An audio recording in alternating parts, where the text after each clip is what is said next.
Hello students, आज हम solve करने वाले हैं प्रैक्टिस सेट 3.3।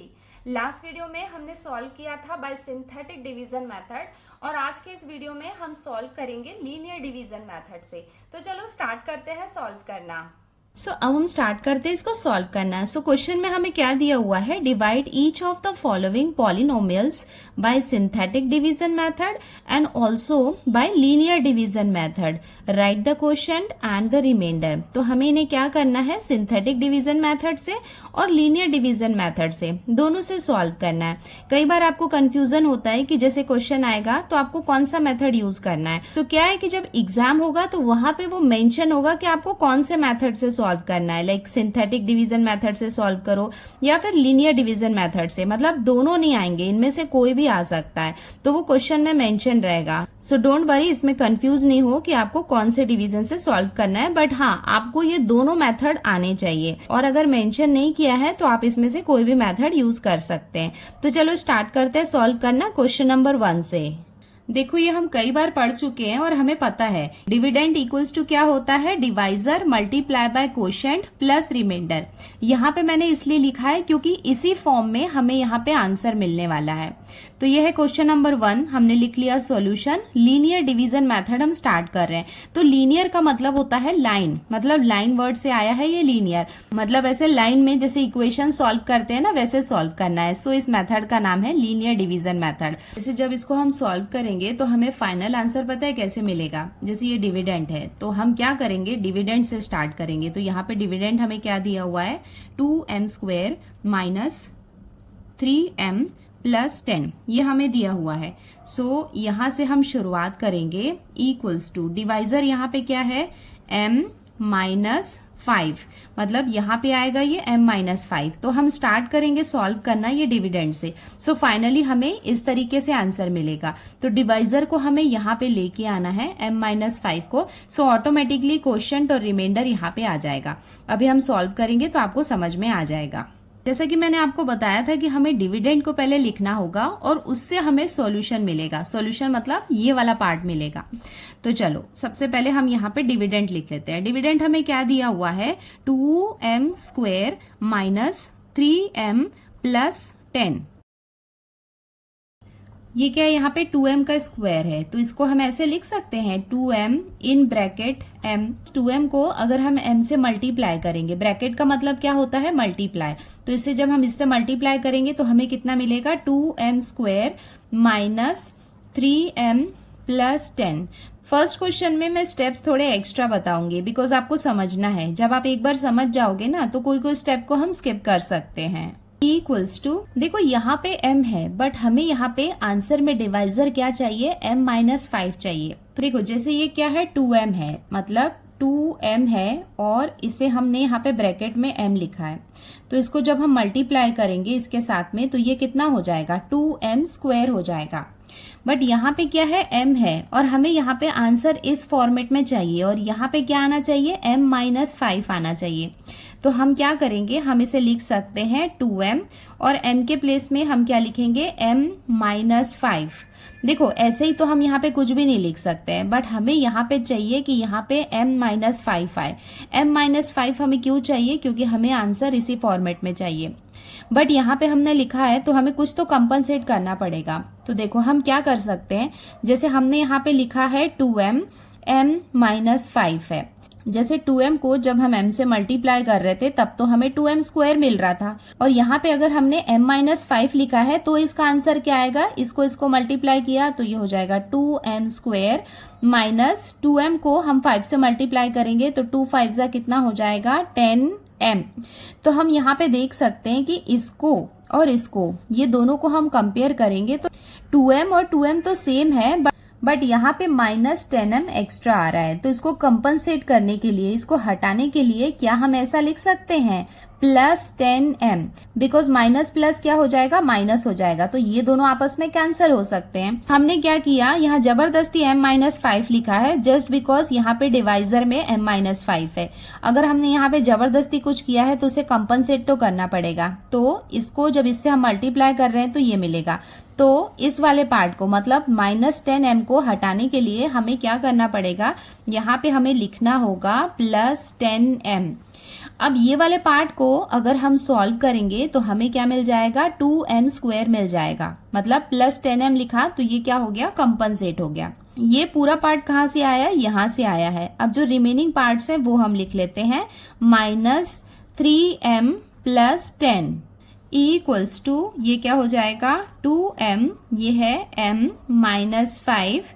उसके बाद यहाँ पे देखो, यहाँ पे 10m है, -3m है, तो आपको ये देखना होगा कि यहाँ पे लाइक टर्म्स है या नहीं। अगर यहाँ पे वेरिएबल और उनकी डिग्री सेम है, इसका मतलब इसको हम सॉल्व कर लेंगे। सो ये प्लस माइनस क्या हो जाएगा, माइनस। सो 10 में से 3 को हम माइनस करेंगे तो हमें कितना मिलेगा, 7m, प्लस 10 को हम एज इट इज लिख लेंगे, इक्वल्स टू 2m m - 5। ये पार्ट को तो हमने एज इट इज लिख लिया। अभी देखो यहाँ पे हमें फिर से m दिख रहा है। लीनियर डिवीजन मेथड में क्या होता है ना कि जब भी हमें वेरिएबल यहाँ पे अकेला दिख रहा है, तो जब वो अकेला दिख रहा है तो हमें क्या करना है, उसे उसके डिवाइजर के फॉर्म में लिख देना है। तो ये हो गया 7, इसको हमने एज इट इज लिखा, और ये m को हम क्या कर सकते हैं, m - 5 लिख देंगे।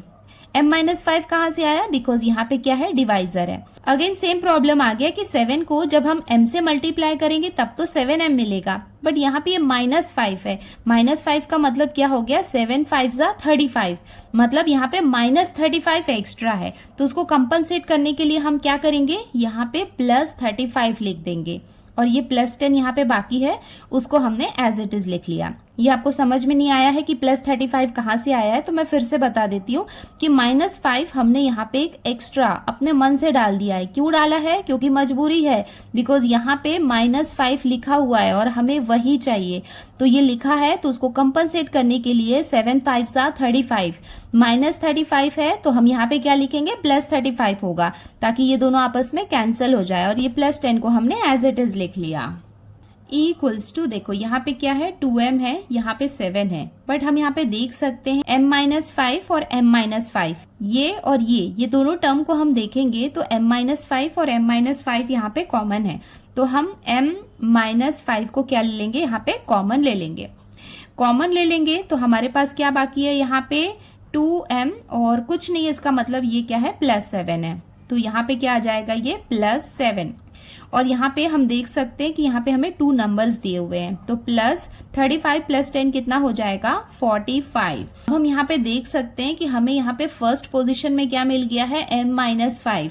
अब देखो, अब हम इससे कंपेयर करते हैं। देखो डिवाइजर में यहाँ पे m - 5 है, तो ये वाला पार्ट क्या हो गया, डिवाइजर हो गया। ये 2m + 7, ये क्या हो जाएगा, इसका क्वोशंट प्लस रिमाइंडर, रिमाइंडर यहाँ पे 45 है। Therefore quotient equals to, quotient हमारे पास क्या है, 2m + 7, और रिमाइंडर क्या है यहाँ पे 45, और ये हो जाएगा इसका आंसर। फर्स्ट क्वेश्चन है इसलिए थोड़ा सा आपको कॉम्प्लिकेटेड लगेगा, बट आप क्वेश्चन नंबर 2 3 में भी आप आओगे ना, 2-3 सॉल्व करोगे तो आपको ये धीरे धीरे समझ में आ जाएगा और इजी लगने लगेगा। अब हम आते हैं इसके क्वेश्चन नंबर 2 में, लीनियर डिवीजन मेथड में। तो देखो ये हमें यहाँ पे क्या दिया हुआ है, डिविडेंड इक्वल्स टू, देखो यहाँ पे x की पावर कितनी है, 4 है, तो हम यहाँ पे क्या लिख सकते हैं, इसे x की पावर 3, और यहाँ ब्रैकेट में हम लिखेंगे x, बिकॉज x की पावर 3 को जब हम x से मल्टीप्लाई करेंगे तो हमें x की पावर 4 मिलेगी। बट वही सेम प्रॉब्लम, यहाँ पे हमें डिवाइजर में क्या दिया हुआ है, x + 2, इसका मतलब इसे हम x नहीं लिख सकते, इसे हम इसके फ्रेंड +2 को यहाँ पे बुलाना ही पड़ेगा, बिकॉज हमें क्या चाहिए, आंसर चाहिए। तो हम यहाँ पे क्या करेंगे, इसे +2 लिख देंगे। तो अब प्रॉब्लम ये आती है कि x की पावर 3 को अगर हम x से मल्टीप्लाई कर रहे थे तब तो हमें क्या मिल रहा था, x की पावर 4 मिल रहा था, मतलब सेम ये आ रहा था। बट यहाँ पे हमने क्या किया, +2 एक्स्ट्रा डाल दिया। तो देखते हैं, x की पावर 3 है और यहाँ पे x + 2 हमने लिख दिया है, तो हमें आंसर कितना मिल रहा है, x की पावर 4 + x³ को हम 2 से मल्टीप्लाई कर रहे हैं तो 2x³। इसका मतलब हमें यहाँ पे रफ वर्क में क्या एक्स्ट्रा मिल रहा है, +2x³ एक्स्ट्रा मिल रहा है। तो इसको कंपनसेट करने के लिए, इसे माइनस करने के लिए हम क्या करेंगे, -2x³ लिख सकते हैं, बिकॉज ये और ये आपस में कैंसिल हो सकते हैं, तो हमारा प्रॉब्लम सॉल्व हो जाएगा। क्योंकि ये दोनों कैंसिल हो जाएंगे तो वैल्यू क्या बचेगी, x⁴। देखो आप क्या करना, यहाँ पे जब आप सॉल्व करते हो ना, तो साइड में यहाँ पे रफ वर्क में आप करते जाना, तो इससे क्या होगा, यहाँ पे मिस्टेक होने की चांसेस नहीं होगी। -2x³ लिख रहे हैं। देखो ये x⁴ से ये वाला पूरा टर्म हमें मिल गया है, ठीक है। अब ये प्लस के बाद में ये जितनी कहानी बाकी है वो भी हम लिख लेते हैं। क्या क्या बाकी है, +2x³ +3x² +4x +5 = x³ और यहाँ पे ये हो जाएगा x + 2। नाउ देखो अभी हम डिसाइड कैसे करें कि कब हमें x + 2 लिखना है, कैसे समझ में आएगा। तो वहाँ पे हमें क्या करना होता है, उसकी डिग्रीज को चेक करना पड़ता है कि सेम है या नहीं है। अगर सेम है तो यहाँ पे हम प्लस या माइनस जैसा रिक्वायरमेंट होता है वो करते हैं, और अगर यहाँ पे डिग्रीज मैच नहीं कर रही है तो हम क्या करते हैं, सिंपली उसे कन्वर्ट कर देते हैं जो भी यहाँ पे डिवाइजर होता है उसके फॉर्म में। सो हम यहाँ पे देख सकते हैं x⁴ है, यहाँ पे भी x⁴ है, और यहाँ पे ये क्या है, माइनस प्लस, तो माइनस प्लस माइनस होता है। इसका मतलब ये दोनों पार्ट क्या हो जाएंगे, आपस में कैंसिल हो जाएंगे। तो ये दोनों कैंसिल हो गए तो ये वाले पार्ट को कंप्लीटली भूल जाओ, यहाँ पे हमें लिखने की जरूरत नहीं है। सो अब हम क्या करेंगे, ये जो बाकी के रिमेनिंग पार्ट्स है वो लिख लेते हैं, +3x² +4x +5। अभी देखो नेक्स्ट स्टेप में आपको क्या करना है, आपको उसके डिवीजन के फॉर्म मतलब x + 2 में लिखना है या इन्हें आपस में सॉल्व करना है।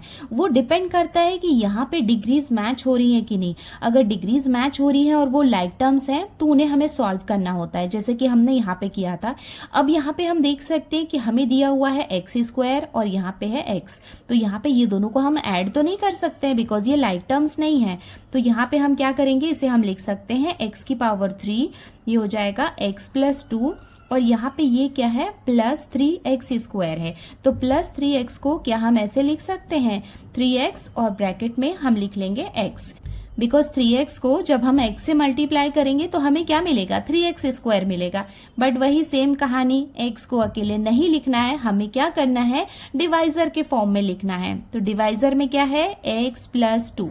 फिर से वही प्रॉब्लम आ गई कि 3x को जब हम x से मल्टीप्लाई करेंगे तो 3x² तो मिलेगा। जब हम इस 3x को इस 2 से मल्टीप्लाई करेंगे तो चलो यहाँ पे हम सॉल्व करके देख लेते हैं। जैसे कि ये 3x है और ये है x + 2, तो ये दोनों को मल्टीप्लाई किया तो हमें मिला 3x² + 3x को 2 से मल्टीप्लाई करा तो 3 2 जा कितना हो गया, 6x।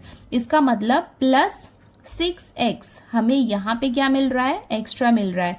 तो इसको कंपनसेट करने के लिए, कैंसिल करने के लिए हम क्या करेंगे, यहाँ पे -6x लिखेंगे। सो ये वाला पार्ट इसका हो गया है, बट इसको सॉल्व करने के लिए, ये वाले पार्ट को रिमूव करने के लिए हम क्या करेंगे, -6x लिखेंगे, उसके बाद +4x +5। अब फिर से ये कंफ्यूजन आ गया कि नेक्स्ट स्टेप में क्या हम फिर से x + 2 लिखें या ये दोनों को सॉल्व करें।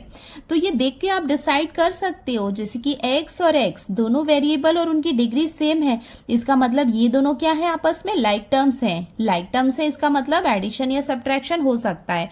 तो यहाँ पे हम इसे इसके डिवाइजर के फॉर्म में नहीं लिखेंगे। तो ये यहाँ से लेके यहाँ तक का वाला पार्ट हम पहले कॉपी कर लेते हैं, x³ x + 2 +3x x + 2। इसे हम कैसे सॉल्व कर सकते हैं, माइनस प्लस क्या हो जाएगा, माइनस। सो 6x में से 4x को हम माइनस करेंगे तो हमें कितना मिलेगा, 2x। बट यहाँ पे बिगर नंबर के साथ माइनस साइन है तो यहाँ पे हम ये माइनस साइन लगाएंगे, +5। अब हम देख सकते हैं कि ये पार्ट हो गया, ये पार्ट हो गया, यहाँ पे ये -2x है। जब भी यहाँ पे x दिख रहा है हम इसे बिल्कुल अकेला नहीं छोड़ सकते हैं। तो अगेन हम इसे लिख लेते हैं x³ और उसके बाद यहाँ पे हम लिख लेंगे x + 2 +3x और ये हो जाएगा x + 2 और यहाँ पे ये क्या है, -2x है। तो क्या हम इसे ऐसे लिख सकते हैं, -2 इन ब्रैकेट x लिख सकते हैं। अगेन हम यहाँ पे x नहीं लिख सकते हैं, हमें इसे इसके डिवाइजर के फॉर्म में लिखना है। तो यहाँ पे हम लगाएंगे +2। अगर हमने यहाँ पे +2 लिखा है तो देखो ये दोनों को मल्टीप्लाई करने में क्या मिल रहा है, -2x। -2 को अगर 2 से हम मल्टीप्लाई कर रहे हैं तो हमें कितना मिल रहा है, 2 2 4, बट -4 मिलेगा। सो -4 को हटाने के लिए हमें यहाँ पे क्या लिखना पड़ेगा, +4 लिखना पड़ेगा और ये +5 हो जाएगा। इक्वल्स टू, अब हम यहाँ पे देख सकते हैं कि हमें x वाला कोई टर्म नहीं दिख रहा है। सो अब हम इसका फाइनल आंसर लिख सकते हैं x + 2, x + 2 और x + 2, ये तीनों में यहाँ पे कॉमन है, तो यहाँ पे हम क्या लिख लेते हैं, x + 2, और जो बचे हुए पार्ट है वो हम लिख लेते हैं x की पावर 3 + 3x - 2। तो 4 + 5 कितना हो जाएगा, 9, तो ये हो जाएगा +9। इसका मतलब x + 2 हमारा डिवाइजर आ गया, ये वाला पार्ट क्या हो गया, कोशेंट, और 9 क्या हो जाएगा यहाँ पे, रिमाइंडर, और ये हो जाएगा इसका आंसर। अब हम आते हैं क्वेश्चन नंबर 3 में। सो ये हमने यहाँ पे लिख लिया डिविडेंड। सो डिविडेंड को हम ऐसे लिख सकते हैं, E = y² in bracket y। देखो यहाँ पे ये y² को y से हम मल्टीप्लाई करेंगे तो हमें क्या मिलेगा, y³ मिलेगा। बट यहाँ पे हम देख सकते हैं कि हमें डिवाइजर कितना दिया हुआ है, y - 6, तो यहाँ पे हमें क्या लिखना होगा, y - 6। प्रॉब्लम ये है कि y² को हम y - 6 से अगर मल्टीप्लाई करेंगे तो y² को y से मल्टीप्लाई किया तब तो हमें y³ मिल रहा है, बट साथ में हमें और क्या मिल रहा है, यहाँ पे 6y² एक्स्ट्रा मिल रहा है। तो 6y² को रिमूव करने के लिए हमें यहाँ पे क्या लिखना होगा, +6y² लिखना होगा। सो यहाँ पे हम लिख लेंगे +6y² और यहाँ पे ये जो -216 है उसको हम एज इट इज लिख लेंगे। इक्वल्स टू, अब हम यहाँ पे देख सकते हैं कि ये पार्ट तो हो गया, बट यहाँ पे 6y² है और यहाँ पे इसके साथ में कोई लाइक टर्म नहीं है जिसे हम सॉल्व कर पाए, तो इसे हम क्या करेंगे, y² y - 6 को हम एज इट इज लिखेंगे, प्लस इसे हम क्या लिख सकते हैं, 6y, और 6y को अगर हम y से मल्टीप्लाई करेंगे तो हमें कितना मिलेगा, 6y² मिलेगा। बट यहाँ पे डिवाइजर कितना है, -6 है, मतलब y - 6 है, तो यहाँ पे हमने लिख लिया y - 6। अब यहाँ पे हम चेक कर लेते हैं कि अगर हम 6y को y - 6 से मल्टीप्लाई करेंगे तो हमें कितना मिलेगा, 6y² - 6 कितना हो जाएगा, 36y। सो 36y यहाँ पे क्या है, नेगेटिव है, हमें यहाँ से रिमूव करने के लिए +36y लिखना होगा।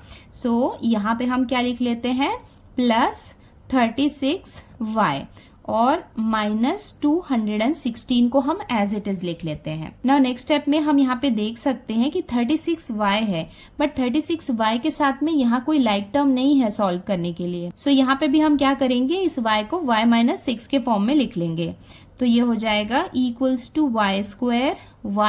- 6 को एज इट इज लिखेंगे, plus 6y y - 6 as it is रहेगा, और यहाँ पे ये क्या हो जाएगा, प्लस 36 हम लिखेंगे और यहाँ पे हम लिखेंगे y, बिकॉज 36 को y से हम मल्टीप्लाई करेंगे तो कितना हो जाएगा, 36y, और यहाँ पे हम लिखेंगे -6, बिकॉज ये क्या है, यहाँ पे डिवाइजर है। सो यहाँ पे इसे हम चेक कर लेते हैं, जैसे हमारे पास है 36y - 6 है, इधर वाला पार्ट कम्प्लीटली ये रफ वर्क है। सो ये क्या हो जाएगा, 36y - 36 को 6 से हम मल्टीप्लाई करेंगे तो हमें कितना मिलेगा, 216, बट ये यहाँ पे क्या है, माइनस में है, तो हमें इसे कंपनसेट करने के लिए +216 से क्या करना होगा, यहाँ पे मल्टीप्लाई करना होगा। सो इसके साथ में हमें यहाँ पे लिखना होगा +216, बिकॉज ये जो पार्ट एक्स्ट्रा है वो इसके साथ यहाँ पे कैंसिल हो सकता है। अब यहाँ पे क्या बाकी है, -216, इसको हमने एज इट इज लिख लिया। इक्वल्स टू, देखो यहाँ पे y - 6 y - 6 और y - 6, तो हम यहाँ पे क्या करते हैं, y - 6 को हम यहाँ पे कॉमन ले लेते हैं। अब इसके रिमेनिंग पार्ट्स लिख लेते हैं, क्या क्या बाकी है यहाँ पे, देखो यहाँ पे है y² प्लस 6y और ये हो जाएगा +36, ठीक है, और यहाँ पे ये प्लस माइनस क्या हो जाएगा, माइनस। सो 216 में से 216 माइनस हो जाएगा, माइनस हो गया, इसका मतलब यहाँ पे क्या बचेगा, 0। अब यहाँ पे हम देख सकते हैं कि dividend equals to divisor multiply by quotient plus remainder के फॉर्म में हमें आंसर मिल गया है। देयरफॉर कोशेंट इक्वल्स टू, हम यहाँ पे लिख सकते हैं y² प्लस 6y प्लस 36 और रिमाइंडर कितना हो जाएगा 0 और ये हो जाएगा इसका आंसर। अब हम आते हैं इसके क्वेश्चन नंबर 4 में। देखो यहाँ पे हमें क्या दिया हुआ है 2x की पावर 4, तो इसे हम लिख सकते हैं 2x की पावर 3 और यहाँ पे हम लिखेंगे x, बिकॉज 2x क्यूब को हम x से मल्टीप्लाई करेंगे तो हमें 2x की पावर 4 मिल जाएगी। बट यहाँ पे हमें डिवाइजर में +3 दिया हुआ है, तो यहाँ पे हम कितना लिखेंगे +3। सो यहाँ पे हम चेक कर लेते हैं दैट 2x क्यूब को अगर हम x + 3 से मल्टीप्लाई करेंगे तो हमें क्या मिलेगा। सो इसको इससे मल्टीप्लाई किया तो हमें मिला 2x की पावर 4 प्लस 2 3 जा कितना हो जाएगा 6x क्यूब। इसका मतलब हमें यहाँ पे प्लस 6x क्यूब एक्स्ट्रा मिल रहा है, तो यहाँ पे हम क्या लिखेंगे -6x क्यूब लिखेंगे जो इसे कैंसिल कर पाए।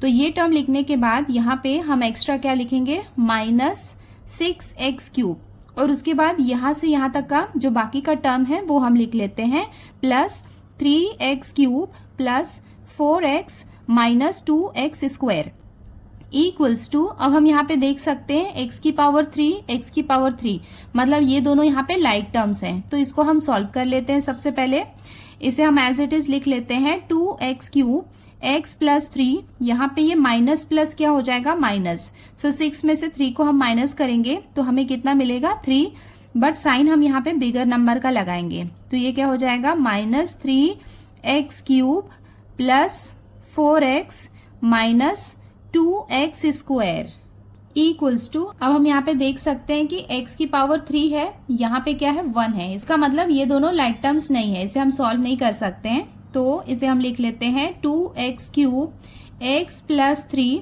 यहाँ पे इसे हम लिख सकते हैं -3x स्क्वायर और ब्रैकेट में यहाँ पे हम लिखेंगे x, बिकॉज -3x स्क्वायर को x से हम मल्टीप्लाई करेंगे तो हमें ये वाला पार्ट मिल जाएगा, बट डिवाइजर हमें यहाँ पे +3 है तो साथ में ये हमने लिख लिया +3। सो यहाँ साइड में हम चेक कर लेते हैं कि अगर हम -3x स्क्वायर x प्लस 3 को मल्टीप्लाई करेंगे तो इसको इससे मल्टीप्लाई किया तो हमें कितना मिलेगा -3x क्यूब माइनस प्लस क्या हो जाएगा माइनस 3 3 से कितना हो जाएगा 9x स्क्वायर। सो -9x स्क्वायर का ऑपोजिट क्या हो जाएगा +9 स्क्वायर। सो यहाँ पे ये टर्म के साथ में हमें यहाँ पे एक्स्ट्रा लिखना पड़ेगा +9x स्क्वायर। सो ये वाला पार्ट यहाँ तक हो गया। इसके बाद यहाँ पे जो बाकी का पार्ट है वो भी हम लिख लेते हैं +4x माइनस 2x स्क्वायर। अब देखो नेक्स्ट स्टेप में हम क्या करेंगे, यहाँ पे हम देख सकते हैं कि x स्क्वायर है, यहाँ पे भी ये x स्क्वायर है, इसका मतलब ये दोनों यहाँ पे लाइक टर्म्स हैं, तो इसे हम सॉल्व कर लेते हैं। बाकी के पार्ट को हम एज इट इज कॉपी कर लेते हैं 2x क्यूब x प्लस 3 और ये हो जाएगा -3x स्क्वायर x प्लस 3 और यहाँ पे ये प्लस माइनस क्या हो जाएगा माइनस। सो 9 में से 2 को हम माइनस करेंगे तो हमें कितना मिलेगा 7x स्क्वायर प्लस 4x। अब हम यहाँ पे देख सकते हैं कि x स्क्वायर है और यहाँ पे x है, इसका मतलब ये यहाँ पे लाइक टर्म्स नहीं है। सो इसे हम फर्दर सॉल्व कर लेते हैं 2x cube x plus 3 minus 3x square x plus 3 plus देखो यहाँ पे इसे हम लिख सकते हैं 7x और ब्रैकेट में हम लिखेंगे x, बिकॉज 7x को x से हम मल्टीप्लाई करेंगे तो हमें कितना मिलेगा 7x स्क्वायर, बट डिवाइजर में हमें +3 भी दिया हुआ है, सो ये हम लिख लेते हैं। सो ये वाले पार्ट को इससे मल्टीप्लाई करेंगे तो हमें एक्स्ट्रा क्या मिलेगा 21x एक्स्ट्रा मिलेगा, तो उसे कंपनसेट करने के लिए यहाँ पे हम लिख लेंगे -21x, क्योंकि यहाँ पे +21x आ रहा है तो उसके बदले हमने यहाँ पे लिख लिया -21x जो आपस में कैंसिल हो सकता है। उसके बाद यहाँ पे क्या बाकी है +4x, तो इसको हमने एज इट इज लिख लिया। अब नेक्स्ट स्टेप क्या होगा, हम यहाँ पे देख सकते हैं कि ये दोनों यहाँ पे लाइक टर्म है, तो ये दोनों को हम सॉल्व करेंगे नेक्स्ट स्टेप में। बाकी के पार्ट को हम एज इट इज कॉपी कर लेते हैं -3x square x plus 3 plus 7x x plus 3। देखो ये दोनों यहाँ पे लाइक टर्म्स हैं, सो माइनस प्लस क्या हो जाएगा माइनस। सो 21 में से 4 को हम माइनस करेंगे तो हमें कितना मिलेगा 17। बिगर नंबर के साथ माइनस साइन है तो यहाँ पे हमने माइनस साइन लगा लिया, तो ये हो जाएगा -17x इक्वल्स टू, अब नेक्स्ट स्टेप में हम क्या करेंगे आप खुद सोचो क्या होगा। देखो यहाँ पे ये x वाला एक टर्म हमारे पास बाकी है और उसके साथ कुछ सॉल्व करने के लिए नहीं है, तो यहाँ पे भी इसे हम क्या करेंगे डिवाइजर के फॉर्म में लिखेंगे। सो बाकी के पार्ट को हम एज इट इज कॉपी कर लेते हैं।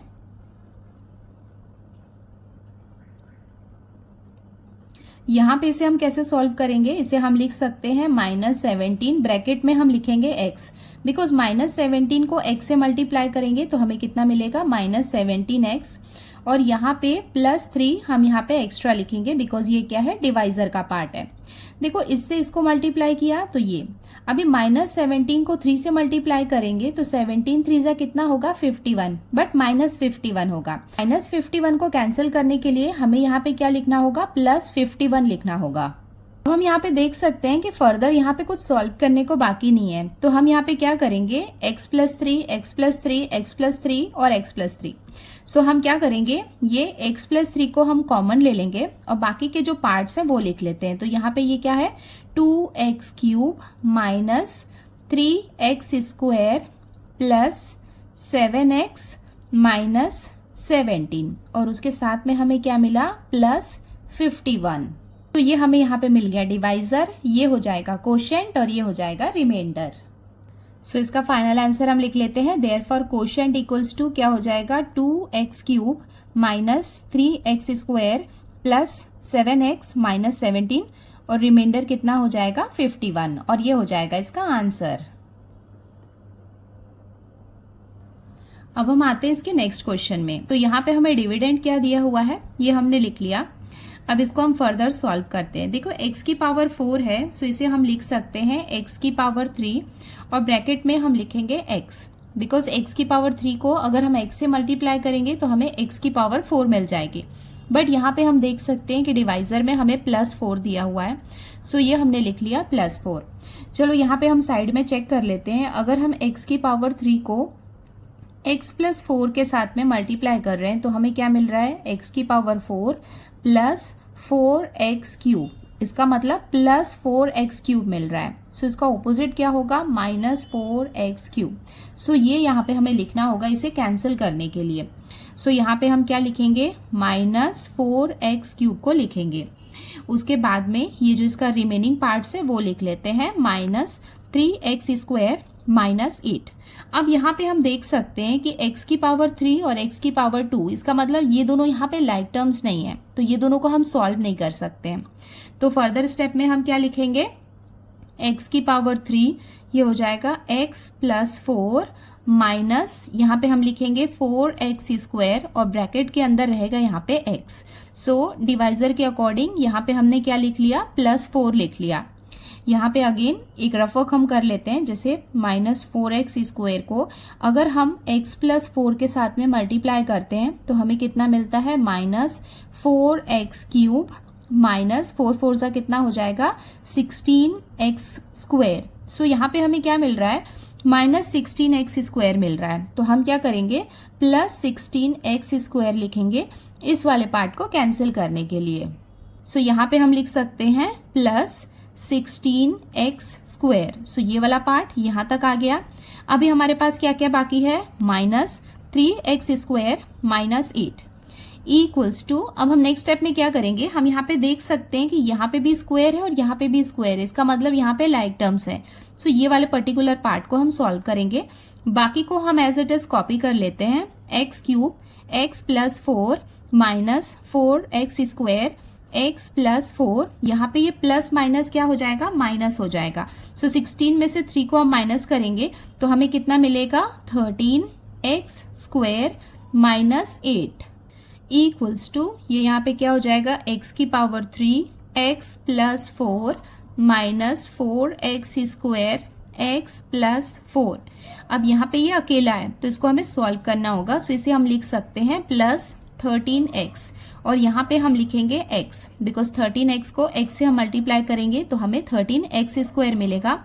सो डिवाइजर के हिसाब से हमें यहाँ पे +4 लिखना होगा, बट ये और ये जब आपस में मल्टीप्लाई होंगे तब तो ये मिलेगा, बट 13 को हम 4 से मल्टीप्लाई करेंगे तो हमें +52x एक्स्ट्रा मिलेगा। तो उसे कंपनसेट करने के लिए हम क्या करेंगे, यहाँ पे हम लिखेंगे 52x -8 को एज इट इज लिख लेंगे इक्वल्स टू नेक्स्ट स्टेप में यहाँ पे हम देख सकते हैं कि 52x यहाँ पे अकेला है, सो इसे भी यहाँ पे इसके डिवाइजर के फॉर्म में लिख लेते हैं। यहाँ से लेके यहाँ तक के पार्ट को हम कॉपी कर लेते हैं एज इट इज।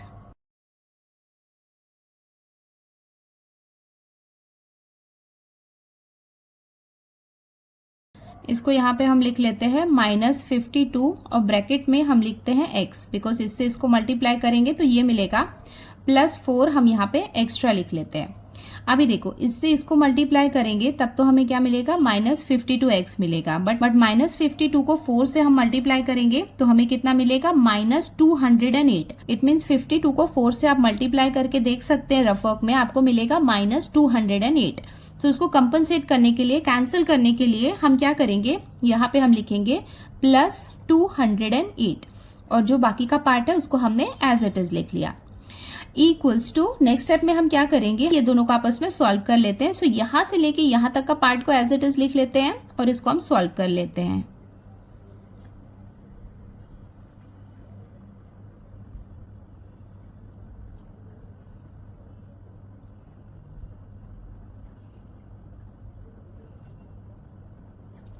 देखो यहाँ पे ये प्लस माइनस क्या होगा, माइनस होगा। So 208 में से 8 को हम माइनस करेंगे तो हमें कितना मिलेगा, 200।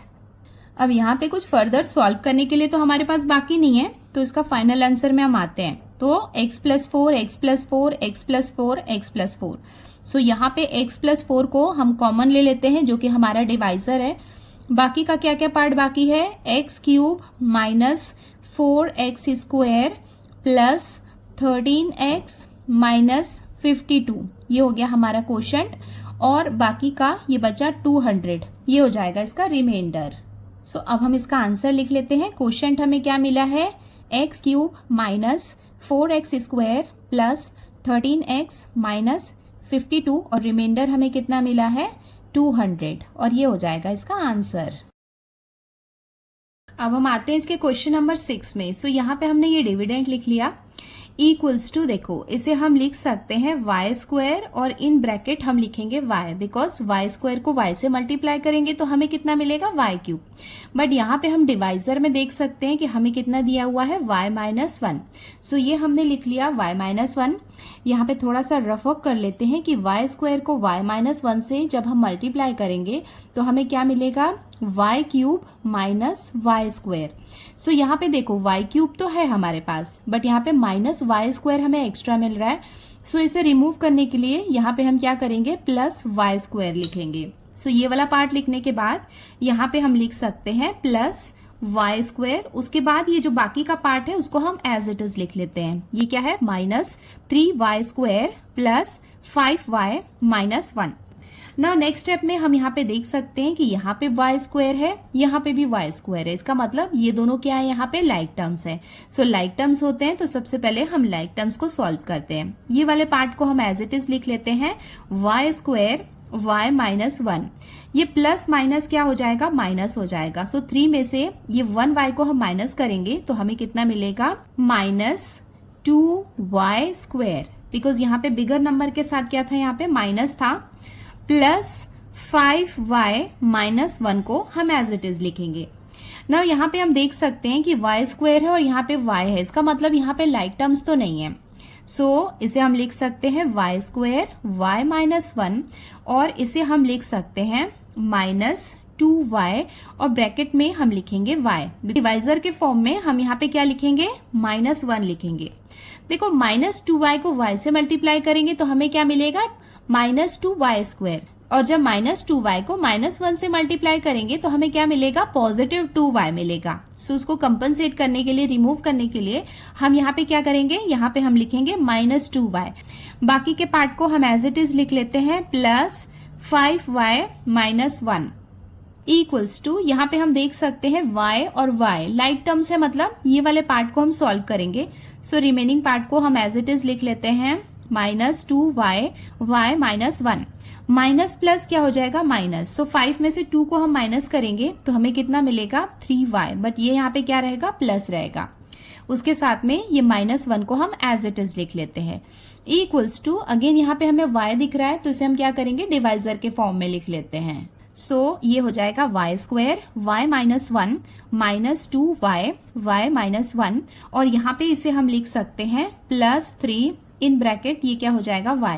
3 में से y को मल्टीप्लाई करेंगे तो हमें कितना मिलेगा 3y, बट यहाँ पे ये डिवाइजर के फॉर्म में हम लिख लेते हैं तो हमारे पास एक्स्ट्रा टर्म क्या होगा, 3 1 जा 3, मतलब -3 हमें यहाँ पे क्या मिलेगा, एक्स्ट्रा मिलेगा। सो यहाँ पे माइनस आ रहा है, सो हम यहाँ पे क्या लिखेंगे, +3 लिख सकते हैं, उसके बाद -1 इक्वल्स टू, अब हम ये वाले पर्टिकुलर पार्ट को सॉल्व करेंगे, सो बाकी के पार्ट को हम एज इट इज लिख लेते हैं। ये हो जाएगा y square y minus 1 minus 2y y minus 1 plus 3y minus 1, plus minus minus हो जाएगा, 3 में से 1 को हम माइनस करेंगे तो हमें कितना मिलेगा 2। देखो यहाँ पे अभी कुछ फर्दर सॉल्व करने के लिए नहीं है, सो यहाँ हम लिख लेंगे minus y minus 1, y minus 1 क्या हो गया, डिवाइजर हो गया। उसके बाद जो रिमेनिंग पार्ट्स है वो लिख लेते हैं, y square minus 2y plus 3, ये क्या हो जाएगा इसका कोशंट, प्लस 2 यहाँ पे क्या हो जाएगा, remainder. Therefore quotient equals to हमें क्या मिल गया, y square minus 2y plus 3, और रिमाइंडर हमें कितना मिल गया 2, और ये हो जाएगा इसका आंसर।